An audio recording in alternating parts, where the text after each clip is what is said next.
যশোরের শার্শা উপজেলার উলাশী ইউনিয়নে অবস্থিত জিয়ার খাল পরিদর্শন করেছেন পানি সম্পদ প্রতিমন্ত্রী ফরহাদ হোসেন আজাদ। শুক্রবার সকাল 11টার দিকে তিনি খালটি সরজমিনে দেখতে যান। মূলত প্রধানমন্ত্রী তারেক রহমানের সম্ভাব্য আগমনকে কেন্দ্র করেই প্রতিমন্ত্রীর এই সফর। তারেক রহমানের সফরের প্রস্তুতি হিসেবে খালের বর্তমান অবস্থা এবং এলাকার অবকাঠামো খতিয়ে দেখতেই তিনি সেখানে যান। পরিদর্শনকালে প্রতিমন্ত্রী খালের নাব্যতা বৃদ্ধি, পানি প্রবাহ স্বাভাবিক রাখা এবং সৌন্দর্য বর্ধন নিয়ে সংশ্লিষ্ট কর্মকর্তাদের সঙ্গে আলোচনা করেন। তিনি জানান, দ্রুতই জিয়ার খাল সংস্কারের কাজ শুরু করা হবে এবং পরিবেশ রক্ষার মাধ্যমে এলাকাটিকে আকর্ষণীয় করে তোলা হবে। এ সময় জেলা প্রশাসক এবং বিএনপি ও অঙ্গ সংগঠনের স্থানীয় নেতৃবৃন্দ উপস্থিত ছিলেন।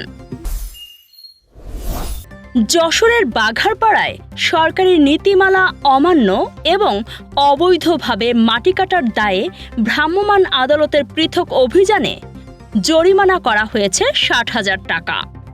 শুক্রবার বিকেলে উপজেলা নির্বাহী কর্মকর্তা ভূপালী সরকারের নেতৃত্বে এই অভিযান পরিচালিত হয়। চারাভিটা এলাকায় একটি ফিলিং স্টেশনে নিরাপত্তা বিধি না মানায় ১০,০০০ টাকা জরিমানা করা হয়। একই দিনে খলসি গ্রামে অনুমতি ছাড়া মাটি কাটার অপরাধে ২ জনকে ৫০,০০০ টাকা জরিমানা করা হয়। প্রশাসন জানিয়েছে, জনস্বার্থে এ ধরনের অভিযান অব্যাহত থাকবে। সড়ক দুর্ঘটনায় আহত হয়ে চিকিৎসাধীন অবস্থায় মারা গেছেন পুলিশ সদস্য সেজান হাসান দীপু। শুক্রবার বিকেলে ঢাকা মেডিকেল কলেজ হাসপাতালে তার মৃত্যু হয়। গত ২১শে মার্চ পোস্তগোল ব্রিজ এলাকায় মোটরসাইকেলে বাড়ি ফেরার পথে একটি প্রাইভেট কারের ধাক্কায় গুরুতর আহত হন তিনি। দীর্ঘদিন আইসিইউতে লাইফ সাপোর্টে থাকার পর শেষ পর্যন্ত তিনি মারা যান। এক কন্যা সন্তানের জনক দীপুর মৃত্যুতে এলাকায় নেমে এসেছে শোকের ছায়া।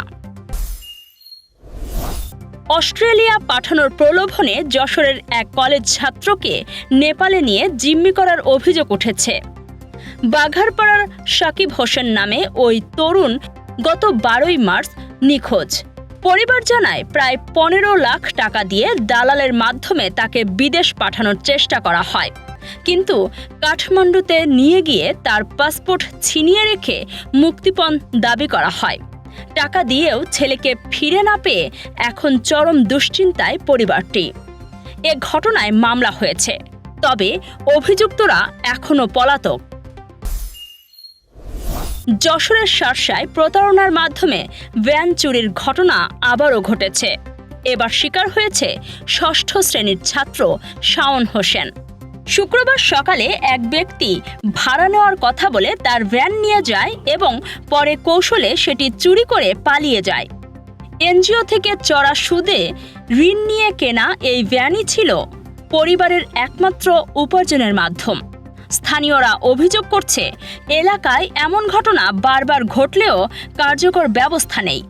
ভ্যান ফিরে পেতে প্রশাসনের সহায়তা চেয়েছে শাওনের পরিবার। নির্ভুল রোগ নির্ণয় সঠিক চিকিৎসার প্রথম ধাপ, আর এই নিশ্চিত স্বাস্থ্যসেবার জন্য কুইন্স হসপিটাল কেন আপনার প্রথম পছন্দ হবে। যশোরে আমরাই দিচ্ছি সর্বাধুনিক ও সর্বোচ্চ কোয়ালিটির মেশিনারিজের নিশ্চয়তা, যেখানে এক ছাদের নিচে সুবিশাল ও মনোরম পরিবেশে সব ধরনের পরীক্ষা নিরীক্ষা করা হয়। আপনার ও আপনার পরিবারের সুস্বাস্থ্য নিশ্চিতে কুইন্স হসপিটাল আছে সবসময় আপনারই পাশে।